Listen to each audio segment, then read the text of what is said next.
126 number question, 126 number question है और क्या कहता है, देखा क्वेश्चन क्या कहता है, समझते हैं, समझना पड़ेगा क्वेश्चन को तभी आंसर आएगा। देखिए क्वेश्चन ये कह रहा है, under the ministry of social justice and empower social justice and empowerment national drug demand reduction policy has been proposed in, देखोगा यहां पर भी क्या है, आपसे ईयर पूछा है, ये किसके अंडर में है, ministry of social justice and empowerment के अंडर में, किसके अंडर में है, ministry of social justice and empowerment के अंडर में है, क्या है, नेशनल ड्रग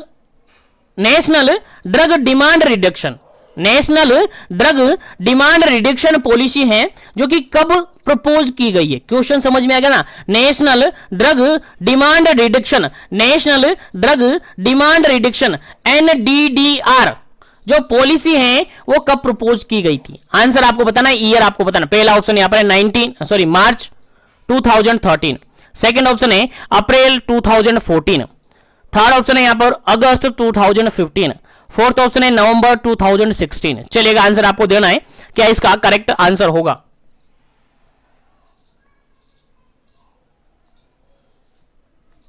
चलेगा इस क्वेश्चन का जो बिल्कुल करेक्ट आंसर होगा आपका, बिल्कुल करेक्ट आंसर होगा इस क्वेश्चन का, वो होगा आपका ऑप्शन नंबर फर्स्ट, बिल्कुल करेक्ट आंसर होगा मार्च 2013, मार्च 2013 में जो एनडीडीआर जो पॉलिसी है यानी national drug demand reduction policy है वो प्रपोज की गई थी, किसके द्वारा, ministry of social justice and empowerment के द्वारा। यहां पर कुछ ऑब्जेक्टिव सेट किए गए थे, यहां पर कुछ ऑब्जेक्टिव सेट किए थे, जिसके अंदर ऑब्जेक्टिव के अंदर यह कहा गया था कि लोगों के अंदर अवेयरनेस फैलाओ, लोगों के अंदर अवेयरनेस फैलाओ, किसके रिगार्डेड, जो सब्सटेंस अबूज करवाए जाते हैं, जो सब्सटेंस अबूज किए जाते हैं उनके रिगार्डेड अवेयरनेस फैलाओ, ये इसका पहला ऑब्जेक्टिव रखा गया। उसके बाद यहां पर ऑब्जेक्टिव रखा गया कि जो कम्युनिटी बेस्ड अवेयरनेस है वो प्रोवाइड करो, कम्युनिटी बेस्ड अवेयरनेस यहां पर प्रोवाइड करवाओ। याद रखेगा ये क्वेश्चन भी बनकर मेंशन हो सकता है आपके एग्जाम में। तो क्या क्या ऑब्जेक्टिव है, पहला ऑब्जेक्टिव है अवेयरनेस करना, लोगों के अंदर अवेयरनेस करना जो सब्सटेंस अब्यूज करते हैं उनके रिगार्डेड। उसके अलावा कम्युनिटी बेस्ड अवेयरनेस करना, उसके अलावा स्ट्रेंथनिंग ह्यूमन रिसोर्स डेवलपमेंट करना। क्या करना, जो मैं बोल रहा हूं उसको रिपीट कर भी रहा हूं और आप लिखना चाहे तो लिख भी सकते हैं, ठीक है। तो स्ट्रेंथनिंग ह्यूमन जो रिसोर्सेज हैं उनका डेवलपमेंट करना। उसके अलावा जो एफर्ट जो एक्टिविटी होती है, स्टिग्मा एक्टिविटी, उनको अवॉइड करना। ये सारी जो ऑब्जेक्टिव है वो इस पॉलिसीज के अंदर यानी एनडीडीआर जो पॉलिसी है उसके अंदर रखी गई थी। याद रखिएगा, आपको याद होना चाहिए, काफी इंपॉर्टेंट क्वेश्चन है आपके एग्जाम पॉइंट ऑफ व्यू से। चलिए आगे बढ़ते हैं नेक्स्ट क्वेश्चन पर, और लाइक शेयर करते रहेगा और सेशन में कंटिन्यू बने रहेगा, क्योंकि अभी सेशन काफी बड़ा है, सेशन अभी काफी सारा बचा हुआ है, अभी काफी सारे क्वेश्चन हमारे बचे हुए। इसके बाद हम नेक्स्ट ब्लॉक भी इसी सेशन के अंदर स्टार्ट करने वाले, तो कोशिश करेगा कंटिन्यूअसली बने रहेगा और सभी क्वेश्चन को समझने की कोशिश कीजिएगा, क्योंकि काफी इंपॉर्टेंट है सेशन आपके एग्जाम पॉइंट ऑफ व्यू। चलेगा नेक्स्ट क्वेश्चन है आपका 127, 127 नंबर क्वेश्चन है, और 127 नंबर क्वेश्चन क्या कहता है, एल्डरली एज स्टार्टेड आफ्टर। देखिएगा एल्डरली जो एज है कब स्टार्ट हो जाती है, एल्डरली एज जानते हो ना, बस बिल्कुल वही एज से बात की जा रही है कि एल्डरली जो एज है वो कब स्टार्ट होती है। ऑप्शन के अकॉर्डिंग आंसर है, पहला ऑप्शन है यहां पर 75 ईयर के बाद। क्या 75 ईयर से स्टार्ट होती है क्या? सेकंड ऑप्शन है 45 ईयर, थर्ड ऑप्शन है 60 ईयर और फोर्थ ऑप्शन है 50 ईयर। चलेगा जल्दी से आपको आंसर बताना है क्या इसका करेक्ट आंसर होगा। जो एल्डरली एज है यानी बुढ़ापा की जो आयु है, बुढ़ापा जो जानते हो आप, वही एल्डरली जो एज है वो कब स्टार्ट हो जाती है। सबको याद होगा उम्मीद करता हूं। चलेगा इस क्वेश्चन का राइट आंसर होता है आपका ऑप्शन नंबर सी, 60 ईयर यानी 60 साल के बाद एल्डरली एज स्टार्ट हो जाती है और ये कंटिन्यूअसली आगे तक होती है। इसको भी डिवाइड किया हुआ है अलग अलग फेजेस के अंदर, नेक्स्ट क्वेश्चन मैंने मेंशन किया है ताकि अगर क्वेश्चन आपको एग्जाम में देखने को मिल जाए तो आप इजीली उसका सोल्व आउट करना जाने। चलेगा इस क्वेश्चन का मतलब समझ गए, एल्डरली एज है 60 ईयर के बाद स्टार्ट हो जाती है। चलेगा नेक्स्ट क्वेश्चन की बात करते हैं, और नेक्स्ट क्वेश्चन आपके सामने काफी इंपॉर्टेंट है 128, 128 नंबर क्वेश्चन है। 128 नंबर क्वेश्चन कहता है there are basically two broad category of the elderly. Elderly के अंदर दो ब्रॉड कैटेगरी डिवाइड की हुई है। एल्डरली एज समझ गए आप, एल्डरली एज कब से कब होती है, अभी बता दिया मैंने, एल्डरली एज 60 साल के बाद स्टार्ट हो जाती है, 60 ईयर के बाद स्टार्ट हो जाती है। अब यहां पर दो कैटेगरीज में डिवाइड किया हुआ है एल्डरली एज को, तो कौन कौन सी दो कैटेगरी यहां पर शामिल की जाएगी? ऑप्शन के अकॉर्डिंग आंसर देना। पहली कैटेगरी है यहां पर 60 टू 75 ईयर, सेकंड ऑप्शन है 70 ईयर से more than 70 year, third option है 45 टू 55 ईयर, और फोर्थ ऑप्शन है ए एंड बी। चलेगा, आंसर आपको समझ में आ गया होगा, फटाफट से आंसर कीजिएगा क्या इसका करेक्ट आंसर होगा, फिर आगे बढ़ते हैं नेक्स्ट क्वेश्चन पर।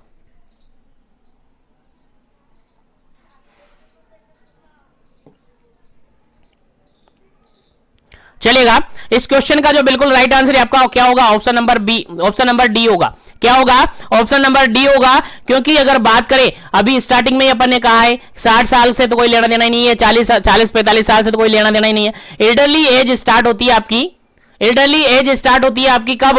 मोर देन 60 ईयर, यानी आफ्टर 60 ईयर के बाद स्टार्ट होती है। और इसको दो टाइप में क्लासिफाइड कर दिया गया है कि 60 से लेकर 75 तक की जो एज होती है वो फर्स्ट कैटेगरी की एज है, फर्स्ट कैटेगरी की एल्डरलीनेस है या एल्डर एज है। उसके बाद मोर देन 75 की जो एज है वो सेकंड कैटेगरी की होती है। कैसी होती है? सेकंड कैटेगरी, यानी दो ब्रॉडली कैटेगरी वाइज यहां पर कर दिया गया है एल्डरली एज को।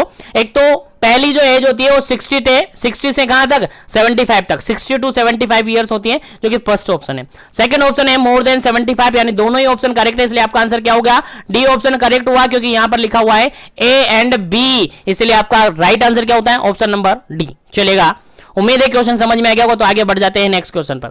अब नेक्स्ट क्वेश्चन आपके सामने काफी इंपॉर्टेंट है, देखिएगा, समझ दिया है, समझ में आना चाहिए, क्वेश्चन काफी इंपॉर्टेंट है, आपके एग्जाम में पूछा जा सकता है। क्वेश्चन सिंपल सा ये कह रहा है, 129 नंबर क्वेश्चन है, 129 नंबर क्वेश्चन है। 129 नंबर क्वेश्चन ये कहता है the 60 to 75 year young old people है, एक ओल्ड मदर है यहां पर, सॉरी एक ओल्ड पर्सन यहां पर है जिसकी एज अभी कहां तक है? 60 से लेकर 75 तक की है। तो उसके अंदर जनरली क्या देखने को मिलेगा? ऑप्शन के अकॉर्डिंग आंसर देना है, ऑप्शन समझना है, फिर आंसर पढ़ना है, फिर आंसर देना है फटाफट से। पहला ऑप्शन देखेगा यहां पर, पहला ऑप्शन यहां पर देखेगा, पहला ऑप्शन यहां पर कह रहा क्या है?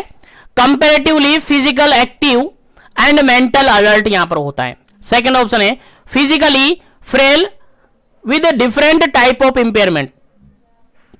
थर्ड ऑप्शन है यहां पर बेड रिडन। फोर्थ ऑप्शन है यहां पर नन ऑफ दी अबव। चलेगा, बताइए क्या इसका करेक्ट आंसर है? 60 से 75 एज का कोई पर्सन है, उसके अकॉर्डिंग कौन सा ऑप्शन यहां पर बिल्कुल करेक्ट होगा? चलेगा, आंसर आपको देना है।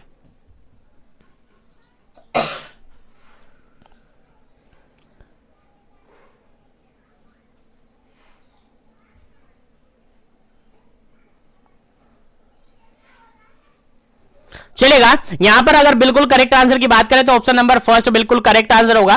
कंपैरेटिवली अगर बात करें अपन तो 60 से लेकर 75 की जो एज है उसका कंपैरिजन अगर 75 से मोर देन की बात करें तो इसके कंपैरिजन में ये जो कैंडिडेट होते हैं वो कैसे होते हैं? फिजिकली एक्टिव होते हैं और मेंटल अलर्ट होते हैं। याद रखेगा, इनके कंपैरिजन की बात करेंगे यहां पर, ठीक है? तो याद रखिएगा क्या होगा? कंपैरेटिवली, यहां पर लिखा हुआ है comparatively physical active and mental alert ये होते हैं। तो ऑप्शन नंबर फर्स्ट यहां पर बिल्कुल करेक्ट आंसर होता है। चलेगा, आगे बढ़ते हैं नेक्स्ट क्वेश्चन पर। नेक्स्ट क्वेश्चन है आपका 130 नंबर क्वेश्चन, 130 नंबर क्वेश्चन है, और 130 नंबर क्वेश्चन कहता है commonly I disorder in elderly. Elderly के अंदर, बुढ़ापे के अंदर जनरली कौन से आई से रिगार्डेड यानी आंखों से रिगार्डेड, आंखों से संबंधित रोग होते हैं? चलेगा, कौन से आई डिसऑर्डर यहां पर देखने को मिलेगा? पहला ऑप्शन है यहां पर कैटरैक्ट, सेकंड ऑप्शन है यहां पर कंजक्टिवाइटिस या फिर कॉर्नियल अल्सर, थर्ड ऑप्शन है यहां पर ग्लूकोमा, और फोर्थ ऑप्शन है यहां पर ऑल ऑफ दी अबव। चलेगा, जल्दी से आपको आंसर देना है क्या इसका करेक्ट आंसर होगा? चलेगा, जल्दी कीजिएगा क्या इसका करेक्ट आंसर है, ताकि अभी सेशन काफी ज्यादा अपना बचा हुआ है, तो हमारा टारगेट है कि आज पूरा सेशन हो जाए। चलेगा, इस क्वेश्चन का जो बिल्कुल करेक्ट आंसर होगा वो होगा generally option number first cataract, जो कि जनरली एल्डरली एज में ज्यादातर देखने को मिलता है। क्या देखने को मिलता है? कैटरैक्ट, जिसके अंदर लेंस के अंदर ओपेसिटी आने लग जाती है। याद रखेगा, इंपॉर्टेंट क्वेश्चन है, कैटरैक्ट जो कि एल्डरली एज में मोस्ट कॉमनली देखने को मिलता है। चलेगा, आगे बढ़ते हैं नेक्स्ट क्वेश्चन पर। नेक्स्ट क्वेश्चन आपका 131, 131 नंबर क्वेश्चन है। 131 नंबर क्वेश्चन क्या कहता है? In old age the commonest disorder of GI tract include. देखिएगा क्वेश्चन यहां पर यह पूछा है कि ओल्ड एज के अंदर या एल्डरली एज के अंदर जो जीआई सिस्टम यानी गैस्ट्रो इंटेस्टाइनल जो ट्रैक्ट सिस्टम है, आपका डाइजेस्टिव सिस्टम है, उसके रिगार्डेड कौन सा डिसऑर्डर या कौन सा डिसऑर्डर यहां पर जनरली देखने को मिलता है। पहला ऑप्शन यहां पर हाइटल्स हर्निया, सेकंड ऑप्शन यहां पर एनएसएआईडी गैस्ट्रोपैथी, सेकंड ऑप्शन है, थर्ड ऑप्शन यहां पर पेप्टिक अल्सर, और फोर्थ ऑप्शन है ऑल ऑफ दी अबव। चलेगा, जल्दी से यहां पर बताना है कि जो एल्डरली एज है वहां पर जनरली कौन से कॉमन डिसऑर्डर देखने को मिलते हैं जीआई सिस्टम से रिगार्डेड। चलेगा, अपना आंसर देना है, अपना आंसर देना है, क्या इसका करेक्ट आंसर होगा। जीआई सिस्टम की बात की जा रही है, डाइजेस्टिव सिस्टम की बात की जा रही है, कौन से डिसऑर्डर जनरली यहां पर देखने को मिलेंगे। चलेगा, इस क्वेश्चन का जो बिल्कुल राइट आंसर होता है ऑप्शन नंबर डी बिल्कुल राइट आंसर है। यहां पर हाइटल हर्निया भी देखने को मिलता है। यहां पर गैस्ट्रोपैथी यानी एनएसएआईडी जो होती है, non steroidal anti inflammatory drug होती है, उसके रिगार्डेड गैस्ट्रोपैथी भी देखने को मिलती है, और पेप्टिक अल्सर भी यहां पर देखने को मिलता है। इसी के साथ जीआईटी सिस्टम से रिगार्डेड कॉन्स्टिपेशन जनरली यहां पर देखने को मिलता है। क्या देखने को मिलता है? कॉन्स्टिपेशन भी यहां पर जनरली देखने को मिलता है। याद रखिएगा, मेंशन कर लीजिएगा, क्वेश्चन के अंदर नहीं है लेकिन आपको याद रखना है, याद रखना है, बिल्कुल मेंशन कर लीजिए। कॉन्स्टिपेशन भी यहां पर देखने को मिल सकता है। उसके अलावा जीआईटी सिस्टम से रिगार्डेड कैंसर भी जनरली यहां पर देखने को मिलता है, लेकिन ये रेयर कंडीशन में देखने को मिलता है। लेकिन ये जो 4 डिसऑर्डर मैंने मेंशन किए ये जनरली देखने को मिलता है एल्डरली एज के अंदर। चलेगा, आगे बढ़ते हैं नेक्स्ट क्वेश्चन पर। नेक्स्ट क्वेश्चन है आपका 132, 132 नंबर क्वेश्चन है। 132 नंबर क्वेश्चन क्या कहता है, देखिएगा समझते हैं। क्वेश्चन ये कहता है 132 नंबर में, menopause take place at the age of, देखिएगा किस एज पर मीनोपोज होता है। मीनोपोज जानते हो ना, मीनार्की होता है, मीनोपोज होता है, सब जानते होंगे। एक तो मीनार्की होता है, मीनार्ची या मीनार्की जो बोले आप बोल सकते हैं, और एक मीनोपोज होता है, मीनोपोज होता है। तो मीनार्की और मीनोपोज से क्या लेना देना है? यहां पर क्वेश्चन पूछा है मीनोपोज, क्योंकि एल्डरली एज की बात कर रहे हैं, तो एल्डरली एज के अंदर क्या होगा, लेडीज के अंदर मीनोपोज आएगा। मीनोपोज यानी कि जो मेंस्ट्रुअल साइकिल है उसका सीजेशन होगा, यानी कि वो स्टॉप हो जाएगी। क्या हो जाएगी? बंद हो जाएगी। तो वो किस एज पर बंद होती हैं? क्वेश्चन समझ में आया ना? बिल्कुल आंसर दीजिएगा। अब आपका क्या आंसर रहेगा? मीनार्की जानते हो, स्टार्टिंग जो फर्स्ट मेंस्ट्रुअल साइकिल आती है वही मीनार्की होती है। और मीनोपोज, पोज मतलब बंद हो जाना, ठीक है, पोज मतलब बंद हो जाना, यानी कि मीनोपोज यहां पर है। तो किस एज में बंद होती है? ऑप्शन के अकॉर्डिंग आंसर देना। पहला ऑप्शन है 30 to 35 ईयर, सेकंड ऑप्शन है 40 to 50 ईयर, सी ऑप्शन है यहां पर 65 ईयर, और डी ऑप्शन यहां पर 60 ईयर। चलेगा, जल्दी से अपना आंसर दीजिएगा, क्या इसका करेक्ट आंसर होगा।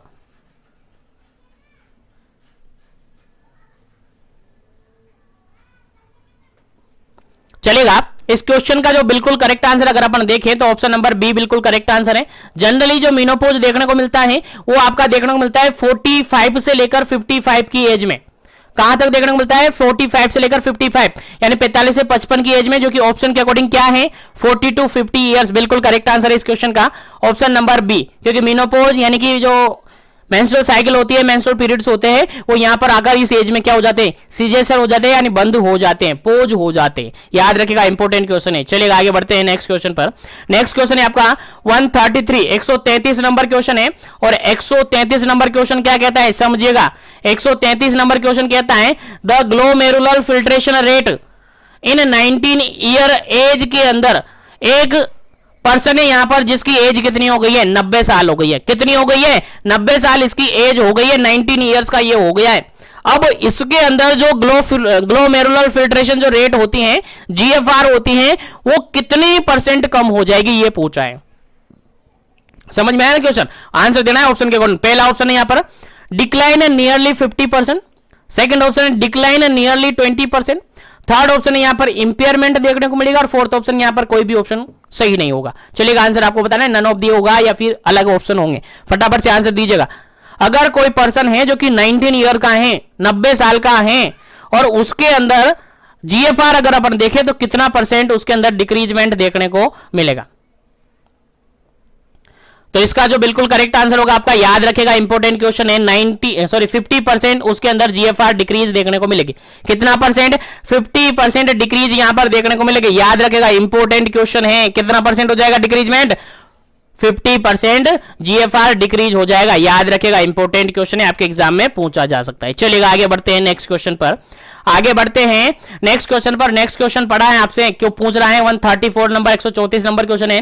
The number of nephron per kidney decrease by the age between the 25 से लेकर 85 ईयर, यानी एक पर्सन है जो कि 25 से लेकर 85 की एज के अंदर है, तो उसके अंदर जो किडनी के अंदर जो नेफ्रॉन्स होते हैं वो कितने डिक्रीज देखने को मिलेंगे, जनरली कितने % डिक्रीज हो जाते हैं। 25 से लेकर 85 की एज में है कोई पर्सन, जिसके अंदर अगर अपन बात करें तो कितना % उसके अंदर नेफ्रॉन कम देखने को मिलेंगे। चलिए आंसर देना है फटाफट से, क्या इसका करेक्ट आंसर होगा। समझ में आ गया वो क्वेश्चन, आंसर देना है फटाफट से, क्या इसका करेक्ट आंसर होगा। चलिएगा, इस क्वेश्चन का जो बिल्कुल राइट आंसर है option number third. Option number third बिल्कुल करेक्ट आंसर है। यहां पर जो परसेंटेज देखने को मिलेगा कितना 30 to 50% तक वो नेफ्रॉन यहां पर डिक्रीज देखने को मिलेगा। याद रखेगा, इंपॉर्टेंट क्वेश्चन है, किडनी के अंदर नेफ्रॉन की संख्या कम होती जाती है। चलेगा नेक्स्ट क्वेश्चन की बात करते हैं। नेक्स्ट क्वेश्चन यहां पर पूछा है the elderly bladder capacity decrease to about. Question यहां पर यह है कि एल्डरली जो पर्सन है उसके अंदर जो ब्लैडर कैपेसिटी है वो कितनी कम हो जाती है, कितनी कम हो जाती है। ऑप्शन के अकॉर्डिंग आंसर देना है। पहला ऑप्शन यहां पर 500 ml, सेकंड ऑप्शन यहां पर 400 ml, थर्ड ऑप्शन यहां पर 250 ml और थर्ड ऑप्शन है 250 ml और फोर्थ ऑप्शन यहां पर 100 ml।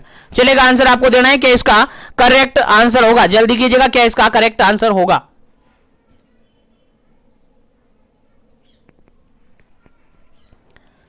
चलेगा, इस क्वेश्चन का जो बिल्कुल करेक्ट आंसर होता है आपका ऑप्शन नंबर सी।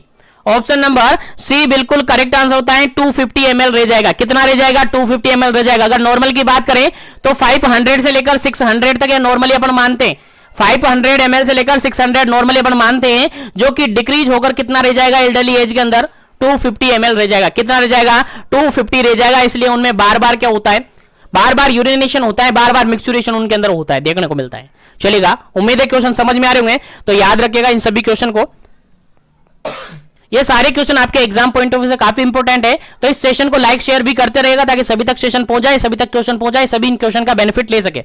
चलेगा, आगे बढ़ जाते हैं वापस से नेक्स्ट क्वेश्चन पर। और नेक्स्ट क्वेश्चन है आपका 136 नंबर 136 नंबर क्वेश्चन है। और 136 नंबर क्वेश्चन क्या कहता है? बीपीएच। बीपीएच बीपीएच क्या होता है? Benign prostate hypertrophy.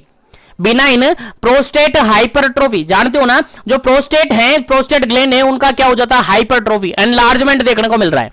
Commonly in किसके अंदर देखने को मिलता है? जो बीपीएच है जनरली किस एज ग्रुप के अंदर देखने को मिलता है? Prostate hypertrophy, benign prostate hypertrophy generally किस एज ग्रुप के अंदर देखने को मिलता है? पहला ऑप्शन है यहां पर चाइल्ड के अंदर, सेकंड ऑप्शन है यहां पर यंग के अंदर, थर्ड ऑप्शन यहां पर एल्डरली के अंदर और फोर्थ ऑप्शन यहां पर नन ऑफ दी अबव। चलेगा, जल्दी से आंसर दीजिएगा, क्या इसका करेक्ट आंसर होगा। BPH BPH benign prostate hypertrophy generally किसके अंदर देखने को मिलता है? आपका आंसर जाएगा सीधा सा सर, ऑप्शन नंबर सी बिल्कुल करेक्ट आंसर है। ऑप्शन नंबर सी बिल्कुल करेक्ट आंसर है। जनरली ये देखने को मिलता है आपको एल्डरली एज के अंदर। कहां देखने को मिलता है? जनरली एल्डरली एज के अंदर ये देखने को मिलता है। क्या देखने को मिलता है? एल्डरली एज के अंदर देखने को मिलता है। चलेगा, आगे बढ़ जाते हैं वापस से नेक्स्ट क्वेश्चन पर। सॉरी, जितना जितना हो सके सेशन को ज्यादा से ज्यादा लाइक करना है, ज्यादा से ज्यादा शेयर करना है ताकि सभी तक सेशन पहुंच जाए। और जो भी सेशन पर चैनल पर पहली बार विजिट कर रहे हैं, चैनल को जरूर से सब्सक्राइब कर लीजिएगा ताकि इसी तरीके से कंटिन्यू सेशन आपको मिलता रहे और कंटिन्यू आप इसी तरीके से पढ़ते रहे। क्योंकि यहां पर आपके फर्स्ट पेपर जो है ऑलमोस्ट कवर होने वाला है और सेकंड पेपर का भी लगभग ये मान के चलेगा एक ब्लॉक कंप्लीट है, उसके अंदर 4-5 ब्लॉक और बचे हुए हैं, उनको भी अपन बहुत ही जल्दी फिनिश कर देंगे। क्योंकि राजस्थान सीएचओ के एग्जाम है बहुत ही जल्दी आने वाला है। डेट आप सबको पता चल गई है, 25 फरवरी को इनका एग्जाम है। लेकिन उससे पहले नहीं, काफी पहले 20 तारीख से भी पहले अपन पूरा सिलेबस फिनिश कर देंगे। उसके बाद प्रैक्टिस सेट स्टार्ट कर देंगे। चलेगा, इस क्वेश्चन का आंसर आपको देना है 137 137 नंबर क्वेश्चन है। क्वेश्चन क्या कहता है? The symptoms indicate of the benign prostate hypertrophy. वही बीपीएच की बात आ गई, यहां पर बीपीएच की बात आ गई। बिनाइन प्रोस्टेट हाइपरट्रोफी है किसी पर्सन को, तो उसके अंदर कौन से सिम्टम देखने को मिलेंगे कि आपको लगेगा कि हां बीपीएच का पेशेंट है? आपको लगेगा कि हां बीपीएच का पेशेंट है, तो कौन से सिम्टम देखने को मिलेगा? पहला ऑप्शन देखेगा frequency, hesitancy, straining, and haematuria. Second option है नोक्चुरन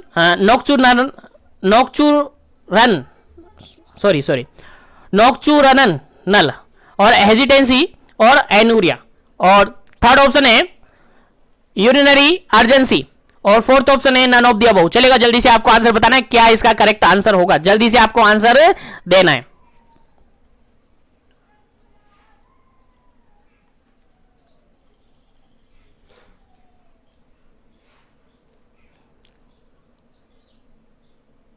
चलेगा, अगर अब हम बात करते हैं यहां पर, अगर हम बात करते हैं यहां पर, तो यहां पर जो बिल्कुल करेक्ट आंसर होगा इस क्वेश्चन का वो होगा आपका option number B. Option number B बिल्कुल करेक्ट आंसर होगा। यहां पर पेशेंट के अंदर नोक्चुरनल देखने को मिलेगा, यानी नाइट के अंदर यूरिनेशन होता है बार बार, वो देखने को मिलता है।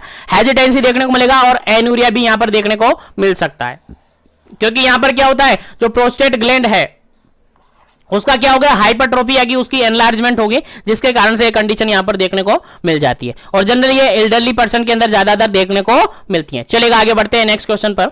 नेक्स्ट क्वेश्चन है आपके सामने 138 नंबर 138 नंबर क्वेश्चन है और काफी इंपॉर्टेंट क्वेश्चन है आपके एग्जाम पॉइंट ऑफ व्यू से। लेकिन सेशन को लाइक शेयर जरूर कीजिएगा, क्योंकि मेरा टारगेट भी पूरा करना है। मैं आपका टारगेट पूरा कर रहा हूं, आपको मेरा टारगेट पूरा करना है। चलेगा, most common disorder of urinary tract problem या urinary system problem in male and female of elderly. देखिएगा, चलिए जल्दी से आंसर आपको बताना है कि यहां पर जनरली कौन सी प्रॉब्लम देखने को मिलेगी। चलेगा, जल्दी से आपको आंसर बताएं। एल्डरली पर्सन के अंदर मेल एंड फीमेल के अंदर जो elderly person mail and female है वहां पर जनरली कौन सी डिसऑर्डर यहां पर देखने को मिलेगा। जल्दी से अपना आंसर बताना है क्या इसका करेक्ट आंसर होगा। ऑप्शन यहां पर फर्स्ट है UTI urinary tract infection. Second option है यहां पर BPH benign prostate hyperplasia benign prostate hypertrophy. C option है यहां पर सीकेडी क्रोनिक किडनी डिजीज। और फोर्थ ऑप्शन है यहां पर एकेडी एक्यूट किडनी डिजीज। चलेगा, जल्दी से अपना आंसर बताना है क्या इसका करेक्ट आंसर होगा। मोस्ट कॉमनली डिसऑर्डर देखने को मिलते हैं यूरिनरी ट्रैक्ट का, किसका, यूरिनरी ट्रैक्ट का मोस्ट कॉमनली यहां पर डिसऑर्डर देखने को मिलता है मेल और फीमेल के अंदर। एज ग्रुप आपको याद रखना है, एल्डरली की बात की जा रही है। किसकी बात की जा रही है, एल्डरली की बात की जा रही है। तो फटाफट से बताएं, एल्डरली के अंदर मोस्ट कॉमनली इन्फेक्शन या मोस्ट कॉमनली डिसऑर्डर देखने को मिलता है। आंसर आपको देना है फटाफट से।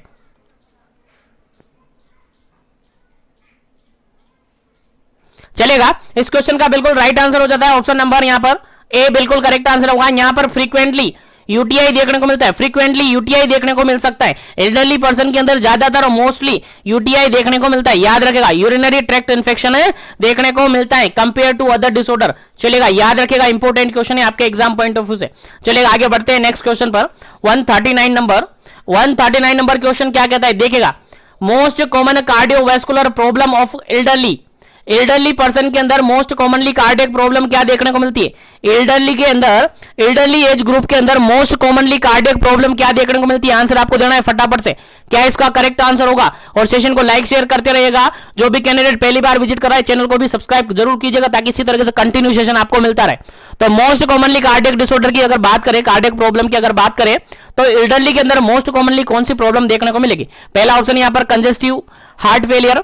सेकंड ऑप्शन है यहां पर MI myocardial infarction. Third option यहां पर वाल्व डिजीज। और फोर्थ ऑप्शन यहां पर इनहेरिटेड हार्ट डिजीज या इनहेरिटेड हार्ट कंडीशन। चलेगा, जल्दी से आपको आंसर बताना है क्या इसका करेक्ट आंसर होगा। Most commonly cardiovascular problem in elderly person के अंदर यानी ओल्ड एज पर्सन के अंदर मोस्ट कॉमनली कौन सी प्रॉब्लम देखने को मिलती है। चलेगा, यहां पर इसका बिल्कुल करेक्ट आंसर हो जाता है आपका ऑप्शन नंबर फर्स्ट बिल्कुल करेक्ट आंसर हो जाता है। यहां पर क्या देखने को मिलता है, मोस्ट कॉमनली एल्डरली पेशेंट के अंदर, एल्डरली पर्सन के अंदर मोस्ट कॉमनली देखने को मिलता है cardiovascular problem, that is congestive heart failure. क्या देखने को मिलती है, कंजेस्टिव हार्ट फेलियर देखने को मिलता है। मोस्ट कॉमन और मोस्ट इंपोर्टेंट क्वेश्चन है, देख लीजिएगा, आपके पूरे ब्लॉक को मोल्डेड करके क्वेश्चन निकाले, बिल्कुल पूरे ब्लॉक को निचोड़ कर क्वेश्चन निकाले, जो कि आपको कहीं मिलेंगे नहीं, कहीं इधर उधर मिलेंगे नहीं। और अगर आप ये सोच रहे हैं कि नहीं हम तो कोचिंग के नोट्स पढ़ रहे हैं, नहीं हमने जो कॉम्पिटिटिव एग्जाम्स में पढ़े थे वही नोट्स पढ़ रहे हैं, तो सफिशिएंट नहीं है। बता दूं सफिशिएंट नहीं है, क्योंकि हर क्वेश्चन वहां से नहीं बनेगा। ये नहीं कह रहा कि वहां से क्वेश्चन नहीं बनेगा, क्वेश्चन तो बनेगा, क्योंकि वहां पर भी सारा मटेरियल है। लेकिन सफिशिएंट वो नहीं है, क्योंकि उसमें टाइमिंग आपको ज्यादा लगेगा। एक ही सब्जेक्ट को पढ़ने में काफी टाइम लगेगा, लेकिन आपके पास टाइमिंग कम है, और वहां पर इतना डिटेल्स हैं जितना डिटेल्स आपके सिलेबस के अंदर नहीं है। वहां पर घुमाकर क्वेश्चन बनाए हुए होंगे, यहां पर इतना घुमाकर क्वेश्चन नहीं बने होंगे। इसीलिए अगर आप पढ़ना चाहते हैं तो अपने ब्लॉक्स को पढ़िए, और अगर आप चाहते हैं कि नहीं हमें तो बिल्कुल पढ़ना ही पढ़ना है, तो बिल्कुल अपने ब्लॉक्स को पढ़ लीजिएगा, अपने मॉड्यूल्स को पढ़ लीजिएगा, सफिशिएंट है, बिल्कुल सफिशिएंट मैटर है। और अदरवाइज आप जीवन एजुकेशन के साथ बने रहेगा, यहां पर सारा मैटर आपको अवेलेबल हो जाएगा, और मिशन एजुकेशन के साथ जुड़ जाइएगा, वहां पर सारा क्वेश्चन, सारे एमसीक्यूज आपको अवेलेबल करवाए हुए हैं। चलेगा, नेक्स्ट क्वेश्चन की बात करते हैं। 140 नंबर क्वेश्चन है, 140 नंबर क्वेश्चन है। क्वेश्चन कहता है most common respiratory disorder in elderly, elderly person के अंदर मोस्ट कॉमनली रेस्पिरेटरी डिसऑर्डर कौन सा देखने को मिलता है? चलेगा, आंसर आपको बताना है फटाफट से, क्या इसका करेक्ट आंसर होगा। Most commonly respiratory disorder elderly person के अंदर कौन सा देखने को मिलता है? पहला ऑप्शन यहां पर सीओपीडी, सेकंड ऑप्शन यहां पर लंग कैंसर, थर्ड ऑप्शन यहां पर प्लूराइटिस, सॉरी प्लूरिसिस, प्लूराइटिस है यहां पर, है ना। उसके बाद फोर्थ ऑप्शन यहां पर नन ऑफ दी अबव। चलेगा, जल्दी से आपको आंसर बताना है क्या इसका करेक्ट आंसर है। रेस्पिरेटरी सिस्टम से रिगार्डेड बात की जा रही है, रेस्पिरेटरी सिस्टम से रिगार्डेड बात की जा रही है यहां पर, और यहां पर पूछा है कि कौन सा जो डिसऑर्डर है जनरली एल्डरली पर्सन के अंदर देखने को मिलता है। आपका आंसर क्या जाएगा? जल्दी से आपको आंसर देना है। सीओपीडी जाएगा, लंग कैंसर जाएगा, प्लूराइटिस जाएगा, या फिर नन ऑफ द अबव जाएगा? चलेगा, यहां पर जो बिल्कुल करेक्ट आंसर होगा आपका ऑप्शन नंबर फर्स्ट बिल्कुल करेक्ट आंसर होगा, COPD, chronic obstructive pulmonary disorder, chronic obstructive pulmonary disease आप कह सकते हैं। ये जनरली एल्डरली पर्सन के अंदर ज्यादातर देखने को मिलता है। उम्मीद है समझ में आ रहा होगा, याद हो रहा होगा, और याद रहना भी चाहिए, क्योंकि सारे क्वेश्चन आपको अवेलेबल करवाए जा रहे हैं। डोंट वरी, पेशेंस रखेगा, जीवन एजुकेशन पर आप सबको सब कुछ मिलेगा। चलेगा, आगे बढ़ जाते हैं नेक्स्ट क्वेश्चन पर, और नेक्स्ट क्वेश्चन है आपका 141 नंबर, 141 नंबर कहता है common musculoskeletal problem in old age. Old age, जो ओल्ड एज पर्सन है उनके अंदर कॉमनली जो मस्कुलोस्केलेटल प्रॉब्लम है, यानी मस्कुलोस्केलेटल जो सिस्टम है उससे रिगार्डेड प्रॉब्लम है, वो कौन सी होती है? ऑप्शन के अकॉर्डिंग आंसर देना है आपको। पहला ऑप्शन है यहां पर ऑस्टियोआर्थराइटिस, सेकंड ऑप्शन है यहां पर रूमेटॉइड आर्थराइटिस, थर्ड ऑप्शन यहां पर ऑस्टियोपोरोसिस, और फोर्थ ऑप्शन है यहां पर ऑल ऑफ दी अबव। चलेगा, जल्दी से आपको आंसर बताना है क्या इसका करेक्ट आंसर होगा। मोस्ट कॉमन या common musculoskeletal problem in old age, old age के अंदर कॉमन मस्कुलोस्केलेटल प्रॉब्लम कौन सी है? चलेगा, जल्दी से आपको आंसर बताना है क्या इसका करेक्ट आंसर होगा।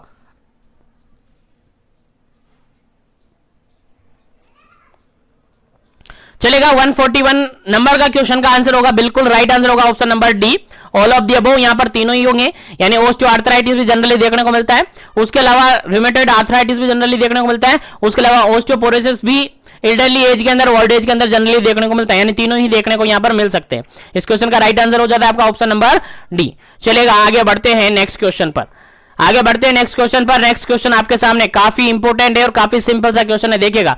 क्वेश्चन कहता है which disorder affect the memory of old person,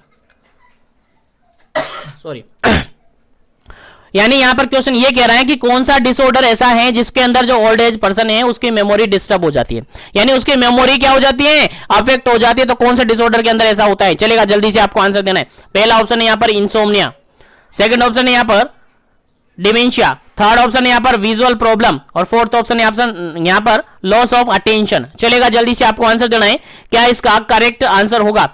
memory में अफेक्ट हो रहा है एल्डरली एज के अंदर, ओल्ड एज पर्सन के अंदर अगर मेमोरी अल्टर हो रही है, मेमोरी अफेक्ट हो रही है, तो उसको क्या कहेंगे? चलेगा, जल्दी से आपको आंसर बताना है फटाफट से।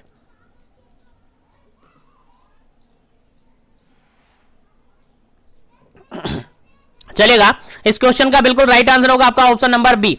क्या होगा? डिमेंशिया होगा। डिमेंशिया में क्या होता है सर? मेमोरी में डिफिकल्टी होती है, मेमोरी में फॉरगेटफुलनेस आने लग जाता है, मेमोरी भूलने लग जाती है। याद रखेगा, इंपॉर्टेंट क्वेश्चन है, ओल्ड एज के अंदर देखने को मिलता है डिमेंशिया। याद रखेगा, क्या देखने को मिलता है? डिमेंशिया देखने को मिलता है। चलेगा, आगे बढ़ते हैं अपन नेक्स्ट क्वेश्चन पर, आगे बढ़ते हैं नेक्स्ट क्वेश्चन पर। नेक्स्ट क्वेश्चन आपका है 143 नंबर, 143 नंबर क्वेश्चन है, और क्वेश्चन कहता है, देखिएगा क्या क्वेश्चन कहता है, समझते हैं, आंसर आपको देना है।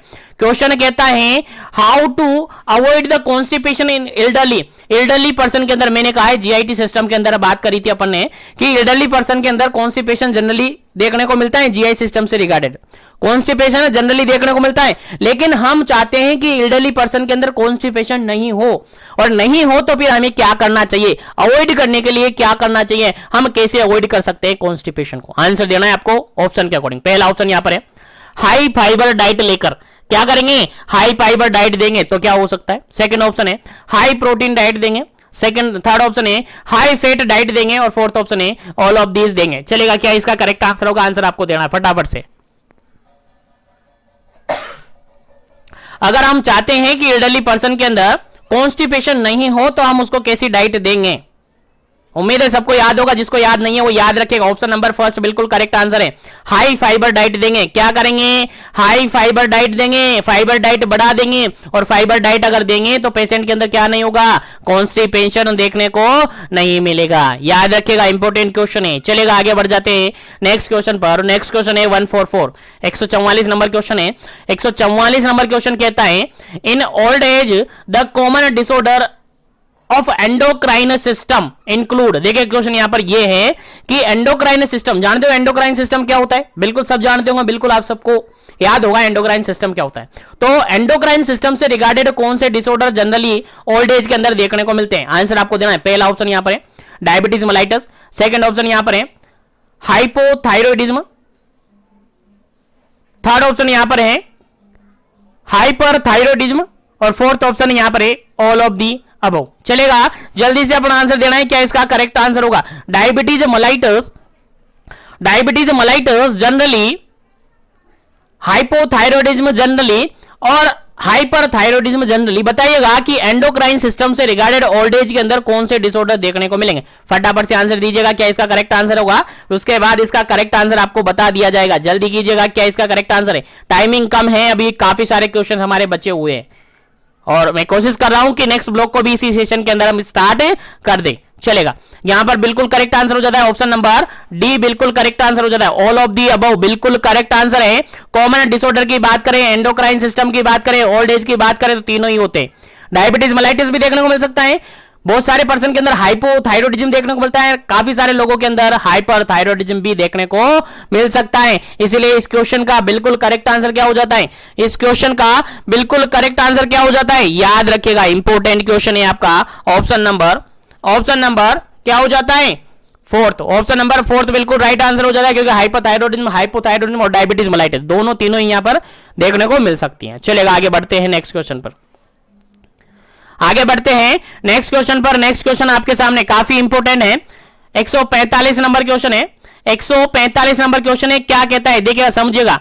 The functional performance activity of daily living. Question समझ में आ रहा ना, क्वेश्चन सिंपल सा है, एल्डरली एज के अंदर ऐसी एक्टिविटीज करवाई जाती है, अलग अलग से एक्टिविटीज होती है, आप सबको पता होगा। तो the functional performance activity of the daily living, daily living के अंदर जो परफॉर्मेंस एक्टिविटी होती है उसके अंदर एक्सेप्ट आपको निकालना है, कौन सी एक्टिविटी है जो कि डेली लिविंग परफॉर्मेंस में नहीं आती है। डेली लिविंग, ADLS मतलब कि एक्टिविटी ऑफ डेली लिविंग, याद रखेगा, कौन सी एक्टिविटी नहीं आती है, एक्सेप्ट करके हमें निकालना है। जो फंक्शन है उनको परफॉर्म करने के लिए, इंप्रूवमेंट करने के लिए यहां पर कुछ एक्टिविटीज होती हैं, एक्टिविटी ऑफ डेली लिविंग, तो कौन सी एक्टिविटी नहीं होती है वो एक्सेप्ट करके आपको निकालनी। पहला ऑप्शन यहां पर है बाथिंग, सेकंड ऑप्शन है यहां पर ड्रेसिंग, थर्ड ऑप्शन है यहां पर ईटिंग, और फोर्थ ऑप्शन है यहां पर कुकिंग। चलेगा, आंसर आपको देना है, फटाफट से देना चाहूंगा। चलेगा, नेक्स्ट क्वेश्चन की बात करते हैं। नेक्स्ट क्वेश्चन था आपका 145 नंबर क्वेश्चन था, और यहां पर जो एक्टिविटी हमें हटानी है जो कि ADLS के नहीं आती है, ADLS के अंदर नहीं आती है, वो एक्टिविटी हमें हटानी थी। तो वो एक्टिविटी अगर अपन देखें तो वो एक्टिविटी होती है यहां पर कुकिंग। एक्टिविटी क्या होती है, ऑप्शन नंबर डी, कुकिंग होती है, क्योंकि ये ADLS के अंदर नहीं आती है। एक्टिविटी ऑफ डेली लिविंग के अंदर नहीं आती हैं, ये किसके अंदर आती हैं, ये IADLS के अंदर आती हैं। किसके अंदर आती हैं, IADLS के अंदर आती हैं। IDLS क्या होता है सर, अब ये भी बताइए। Instrument activity of daily living, अभी बता देंगे, डोंट वरी पेशेंस रखिएगा, अभी बता देंगे आपको, डोंट वरी पेशेंस रखिएगा, दोनों ही बता दिया जाएगा। अभी याद रखिएगा एक्टिविटी डेली लिविंग के अंदर क्या क्या आती है सर, बाथिंग आती है सर, ड्रेसिंग आती है सर, ईटिंग आती है सर, यहां पर टॉयलेटिंग आती है, लेकिन कुकिंग नहीं आती। इस क्वेश्चन का राइट आंसर क्या हो जाता है, ऑप्शन नंबर डी हो जाता है। क्या हो जाता है जी, बिल्कुल ऑप्शन नंबर डी इस क्वेश्चन का बिल्कुल राइट आंसर हो जाता है। चलेगा आगे बढ़ते हैं नेक्स्ट क्वेश्चन पर, आगे बढ़ते हैं नेक्स्ट क्वेश्चन पर, और नेक्स्ट क्वेश्चन यहां पर देखिएगा, लेकिन उससे पहले जैसा कि आप सबको उम्मीद है फटाफट से मैं बता देता हूं एक बार आपको कि कौन सी एक्टिविटी के अंदर आती है। चलेगा यहां पर देखिएगा बिल्कुल, क्या इसका आपको दिखा देते हैं एक बार कौन कौन सी एक्टिविटी आती है। यहां पर देखिएगा,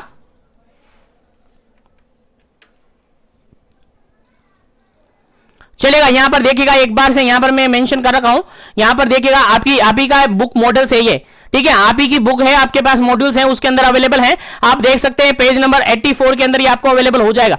पेज नंबर 84 के अंदर आपको ये मिल जाएगा। देखिएगा दो प्रकार की एक्टिविटीज यहां पर है, एक एक्टिविटी है यहां पर activity of daily living ADLS, और एक एक्टिविटी यहां पर instrument activity of daily living. यहां पर देखिएगा अगर एक्टिविटी ऑफ डेली लिविंग की बात करें तो यहां पर बाथिंग आता है, ड्रेसिंग आता है, यहां पर ईटिंग आता है, यहां पर transforming from the bed of chair, next यहां पर आता है कंटिनेंस आता है, यहां पर आता है टॉयलेटिंग। ये सारी एक्टिविटीज जो आती हैं ये आपकी डेली लिविंग के अंदर आती हैं, एक्टिविटी ऑफ डेली लिविंग के अंदर आती है। रिमेनिंग एक्टिविटी जो कि instrument activity of daily living IADLS के अंदर आती है। क्या क्या आती है देखिएगा, यहां शॉपिंग आ जाती है, यहां कुकिंग आ जाती है, यहां पर यूजिंग टेलीफोन आ जाता है, यहां पर मैनेजिंग फाइनेंस आ जाता है, यहां पर टेकिंग मेडिकेशन आ जाता है, यहां पर माउस क्लीनिंग आ जाता है, यहां पर लॉन्ड्री आ जाती है, यहां पर ड्राइविंग मैनेजमेंट अदर ट्रांसपोर्टेशन आ जाता है। तो ये सारी कहां आ जाती है, इंस्ट्रूमेंट पर आ जाती है। देखिए यहां पर लिखा हुआ है साफ साफ नाम में इंस्ट्रूमेंट से रिगार्डेड है, तो ये सारी अदर आ जाती है। और जो बिल्कुल डेली है, जो बिल्कुल एसेंशियल है, वो कहां जाती है, आपकी एक्टिविटी ऑफ डेली लिविंग के अंदर आ जाती है, लाइक बाथिंग, ड्रेसिंग, ईटिंग और कंटिनेंस और टॉयलेटिंग। ये आपको याद रखनी है, बाकी आपको ऑटोमेटिकली सब कुछ याद रह जाएगा। उम्मीद है समझ में आ गया होगा। तो आगे बढ़ते हैं अपन नेक्स्ट क्वेश्चन पर, क्योंकि क्वेश्चन अभी काफी सारे अपने बचे हुए हैं। चलेगा नेक्स्ट क्वेश्चन की बात करें। नेक्स्ट क्वेश्चन आपके सामने काफी इंपोर्टेंट है, खाली जगह छोड़ी हुई है, खाली जगह आपको भरनी है। कह रहा है is one of the most frequently problem of the olderly people के अंदर मोस्ट फ्रीक्वेंटली इलनेस देखने को मिलती है, मोस्ट फ्रीक्वेंटली इलनेस देखने को मिलती है। चार ऑप्शन नीचे दिए हुए हैं, चारों में से भी वैसे तो चारों ही देखने को मिलती है, एल्डरली के अंदर अपन देखें तो चारों ही किसी न किसी पर्सन के अंदर देखने को मिलती है, लेकिन कहा जा रहा है कि मोस्ट फ्रीक्वेंटली बार बार देखने को मिलती है। जो कि सबसे ज्यादा देखने को मिलती है, सबसे फर्स्ट नंबर पे आप किसको मानेंगे? पहला ऑप्शन यहां पर हाइटस हर्निया, सेकंड ऑप्शन यहां पर NSAIDS gastropathy, second option, third option यहां पर पेप्टिक अल्सर, फोर्थ ऑप्शन यहां पर कॉन्स्टिपेशन। चलेगा जल्दी से आपको आंसर बताना है क्या इसका करेक्ट आंसर है। सबसे मोस्ट कॉमन फ्रीक्वेंटली प्रॉब्लम जो कि पीपल के अंदर देखने को मिलती है, पर्सन के अंदर देखने को मिलती है, GIT सिस्टम से रिगार्डेड आपका बिल्कुल करेक्ट आंसर जाएगा सर ऑप्शन नंबर फोर्थ। क्या जाएगा? ऑप्शन नंबर फोर्थ, कॉन्स्टिपेशन, जो कि जनरली और मोस्ट फ्रीक्वेंटली देखने को मिलती है। याद रखेगा, भर लेना है, ये भर लेना है, बिल्कुल कॉन्स्टिपेशन जनरली और मोस्ट फ्रीक्वेंटली देखने को मिलता है। और इसका प्रिवेंशन हमें लेना है तो फाइबर डाइट लेना है। क्या लेना है? Fibre diet. डाइट के अंदर ज्यादा फाइबर देना है अपने को, ओल्ड एज पर्सन को। चलेगा, उम्मीद है समझ में आ रहा होगा। चलेगा आगे बढ़ते हैं नेक्स्ट क्वेश्चन पर। नेक्स्ट क्वेश्चन आपके सामने काफी इंपोर्टेंट और सिंपल सा क्वेश्चन है यार, बिल्कुल सबको याद होगा। देखिएगा, general measure to avoid the constipation, constipation को अवॉइड करने के लिए जनरल मीजर्स क्या काम में लेंगे? चलेगा, ऑप्शन के अकॉर्डिंग आंसर देना। पहला ऑप्शन यहां पर encourage them to take high fibre diet, ज्यादा फाइबर डाइट लेने के लिए उसको एनकरेज करेंगे। Promote to regular exercise, regular exercise के लिए प्रमोट करेंगे। Avoid to prolonging laxative, laxative को ज्यादा लेने से मना करेंगे। और ऑल ऑफ दी अबव। चलेगा, क्या इसका करेक्ट आंसर होगा? आंसर आपको देना है, फिर इसका करेक्ट आंसर आपको बताया जाएगा। चलेगा, यहां पर देखिए बिल्कुल करेक्ट आंसर होता है आपका option number D. Option number D बिल्कुल करेक्ट आंसर होता है, ऑल ऑफ दी अबव। देखिएगा, फर्स्ट नंबर ऑप्शन बिल्कुल करेक्ट है। यहां पर हाई फाइबर डाइट लेंगे, बिल्कुल रेगुलर एक्सरसाइज के लिए प्रमोट करेंगे, उसके लिए लेग्जेटिव लेने से मना करेंगे। बिल्कुल करेक्ट आंसर है यहां पर ऑप्शन नंबर डी, बिल्कुल करेक्ट आंसर है। ऑप्शन नंबर डी यहां पर बिल्कुल करेक्ट आंसर है। चलेगा, आगे बढ़ते हैं नेक्स्ट क्वेश्चन पर। उम्मीद है सेशन समझ में आ रहा है और लाइक शेयर करते रहेगा। मिशन एजुकेशन ऐप डाउनलोड नहीं किया तो कर लीजिएगा, और जो भी चैनल पर पहली बार या बार बार विजिट करते हैं, चैनल को सब्सक्राइब नहीं किया तो कर लीजिएगा। चलेगा, 148 नंबर क्वेश्चन है, कह रहा है कोजेज ऑफ बेड सोर के कारण हो सकते हैं। इन अर्ली एक्सेप्ट देखिएगा एल्डरली, सॉरी इन एल्डरली के अंदर जो कोजेज होते हैं बेड सोर के वो क्या हो सकते हैं? समझ में आ रहा है ना क्वेश्चन क्या कह रहा है? बेड सोर के कारण हो सकते हैं, कौन से हो सकते हैं? एक नहीं है यहां पर, वो हटाना है, कौन सा हो नहीं है। यानी 3 ऐसे ऑप्शन है यहां पर जो कि बेड सोर कोज करवाते हैं, लेकिन एक ऑप्शन है जो कि बेड सोर कोज नहीं करवाता है। आंसर आपको निकालना है फटाफट से। पहला ऑप्शन है यहां पर lack of mobility, second option है collection of moisture due to faecal और यूरिनरी इनकॉन्टिनेंस, सी ऑप्शन है एडिक्वेट न्यूट्रिशन, और डी ऑप्शन है यहां पर फिक्शन एंड शियर। चलेगा, जल्दी से आपको आंसर बताना है क्या इसका करेक्ट आंसर होगा। 3 ऑप्शन है जो कि बेड सोर कोज करते हैं, लेकिन एक ऑप्शन है जो कि बेड सोर कोज नहीं करते। कौन सा ऑप्शन है जो कि बेड सोर कोज नहीं करता है? आंसर आपको बता रहा है फटाफट से क्या इसका करेक्ट आंसर होगा। चलेगा, 148 के अंदर जो बिल्कुल करेक्ट आंसर है आपका ऑप्शन नंबर सी होगा, क्योंकि अगर पर्सन एडिक्वेट न्यूट्रिशन ले रहा है तो उसके कारण से जरूरी नहीं है कि बेड सोर हो, जरूरी नहीं है बेड सोर हो। तो ये यहां पर इस क्वेश्चन का बिल्कुल गलत ऑप्शन है क्वेश्चन के अकॉर्डिंग, तो और आपका आंसर बिल्कुल सही है, क्योंकि आपको क्या निकालना था? एक्सेप्ट निकालना था, क्योंकि अगर मोबिलिटी नहीं है, पर्सन मोबाइल नहीं है, हिल डुल नहीं रहा है, एक जगह पर है बिल्कुल एक ही पोजीशन में, तो हो सकता है।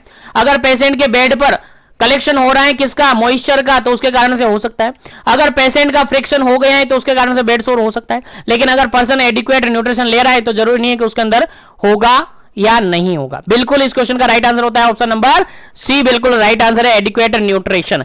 चलेगा, आगे बढ़ते हैं नेक्स्ट क्वेश्चन पर। नेक्स्ट क्वेश्चन आपके सामने काफी इंपोर्टेंट है, देखिएगा ना, काफी इंपोर्टेंट है। 195 नंबर क्वेश्चन है। कह रहा है क्या कह रहा है? देखिएगा, which of the following measures should be take to prevent the development of bed sore. देखिएगा क्वेश्चन यहां पर सिंपल सा ये कह रहा है, which of the following measure should be prevent the development of bed sore. Bed sore को prevent करने के लिए कौन कौन सी ऑप्शन यहां पर सही है? यानी बेड सोर को कैसे प्रिवेंट करेंगे, किस प्रिवेंशन के रिगार्डेड अपन बेड सोर प्रिवेंट कर सकते हैं? ऑप्शन के अकॉर्डिंग आंसर देना है।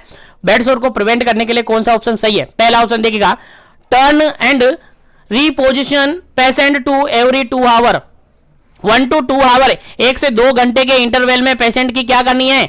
पर्सन की क्या करनी है? पोजीशन चेंज करनी है, पोजीशन चेंज करनी है। सेकंड ऑप्शन है make use of alternating air mattresses, alternating air जो मैट्रेसेस आते हैं हवा से भरे हुए वो यूज करने। उसके अलावा प्रोवाइड हेल्दी डाइट देने। उसके अलावा फोर्थ ऑप्शन है यहां पर ऑल ऑफ दी अबव। चलेगा, जल्दी से आपको आंसर देना है फटाफट से क्या इसका करेक्ट आंसर होता है, जल्दी से आंसर दे दीजिएगा ताकि आगे बढ़े पर नेक्स्ट क्वेश्चन पर। चलिए इस क्वेश्चन का जो बिल्कुल करेक्ट आंसर है वो है आपका ऑप्शन नंबर डी, क्योंकि यहां पर सभी जो ऊपर ऑप्शन दिए हुए हैं सभी को अपन अगर करेंगे तो बेड सोर से प्रिवेंट किया जा सकता है। यानी बार बार पेशेंट की एवरी 1 to 2 आवर अगर पोजीशन चेंज कर रहे हैं तो उससे भी बचा जा सकता है। अगर एयर मैट्रेसेस यूज कर रहे हैं तो उससे भी बेड सोर के चांसेस कम होते हैं, और अगर हेल्दी डाइट ले रहे हैं तो उससे भी बेड सोर के चांसेस से कम होते हैं। इसलिए ऑल ऑफ दी अबव बिल्कुल करेक्ट आंसर है इस क्वेश्चन का। ऑल ऑफ दी अबव बिल्कुल करेक्ट आंसर है इस क्वेश्चन का। चलेगा, आगे बढ़ते हैं और नेक्स्ट क्वेश्चन, और आज के सेशन का लास्ट क्वेश्चन और आपके ब्लॉक का लास्ट क्वेश्चन। इसके बाद आपके ब्लॉक से कोई भी क्वेश्चन नहीं बनेगा, जो भी बनेगा आपके इसी सेशन से, आपके इन्हीं क्वेश्चन से बनेगा। 150 क्वेश्चन आपके फोर्थ ब्लॉक के अंदर अपन ने डिस्कस किए और 150 क्वेश्चन से ही आपके क्वेश्चन बनेंगे, बाहर से कोई क्वेश्चन नहीं जाएगा। सारे क्वेश्चन आपको समझ लेने हैं, पढ़ लेने हैं, प्रीवियसली सेशन नहीं देखे तो देख लेना है। चलेगा, लास्ट क्वेश्चन देखते हैं। Following a certain intervention may to help in the meeting the nutritional need of the elderly individual except. देखा क्वेश्चन यहां पर सिंपल सा ये पूछा हुआ है, फॉलोइंग अ सर्टेन इंटरवेंशन में help in the meeting to nutritional need of the elderly individual. देख क्वेश्चन यहां पर सिंपल सा ये पूछा है कि एल्डरली पर्सन के अंदर ऐसे इंटरवेंशन किए जाए कि पेशेंट के अंदर जो न्यूट्रिशनल नीड है वो फुलफिल की जा सके। लेकिन एक ऑप्शन यहां पर ऐसा है जो कि एक्सेप्ट करके निकालना है। यानी कुल मिला के ये कह रहे हैं क्वेश्चन कि एल्डरली पर्सन को कैसा न्यूट्रिएंट हमें देना चाहिए, कैसा न्यूट्रिएंट हमें देना चाहिए कि जो पर्सन है उसकी न्यूट्रिशनल नीड फुलफिल हो सके। लेकिन एक ऑप्शन है जो कि गलत है, यहां पर वो गलत ऑप्शन आपको हटाना है। पहला ऑप्शन यहां पर ऑफर स्मॉल और फ्रीक्वेंट मील, पेशेंट को फ्रीक्वेंट और स्मॉल मील देंगे। सेकंड ऑप्शन है meal, the meal should be eaten at fixed and schedule time. Third option यहां पर fried very spicy food, red meat और एनिमल फैट। फोर्थ ऑप्शन यहां पर increase adequate amount of fluid. चलेगा, question समझ में आ गया, ऑप्शन समझ में आ गया, आंसर दीजिएगा फटाफट से। इस क्वेश्चन का राइट आंसर क्या होगा, फटाफट से कीजिएगा। इस क्वेश्चन का राइट आंसर होगा जल्दी से, क्या इसका राइट आंसर होगा? क्वेश्चन का राइट आंसर होता है आपका option number C. Option number C इसका बिल्कुल करेक्ट आंसर हो जाता है, क्योंकि अपन पेशेंट को क्या देंगे, स्मॉल और फ्रीक्वेंट मील देंगे। पेशेंट को क्या देना है, स्मॉल देंगे और फ्रीक्वेंट मील देंगे।